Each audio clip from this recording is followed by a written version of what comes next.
اعوذ باللہ من الشیطان الرجیم بسم اللہ الرحمن الرحیم۔ کس مسجد میں کوئی محراب نہیں ہے؟ جواب ہے مسجد الحرام۔ سوال نمبر 2، کس نبی کا جنازہ آسمان پر اٹھا لیا گیا تھا؟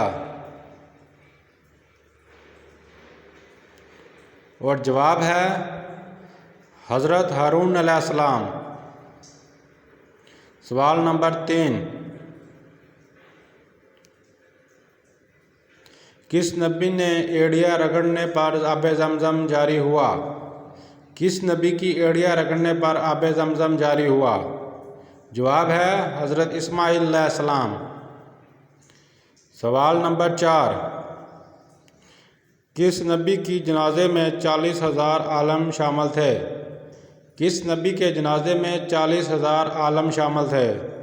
جواب ہے حضرت داؤد علیہ السلام۔ سوال نمبر 5، کس نبی کے دور میں 30,000 افراد خوف خدا سے ہلاک ہو گئے تھے؟ جواب ہے حضرت داؤد علیہ السلام۔ سوال نمبر 6، کس نبی کے زمانے میں شراب ایجاد ہوئی تھی؟ جواب ہے حضرت نوح علیہ السلام۔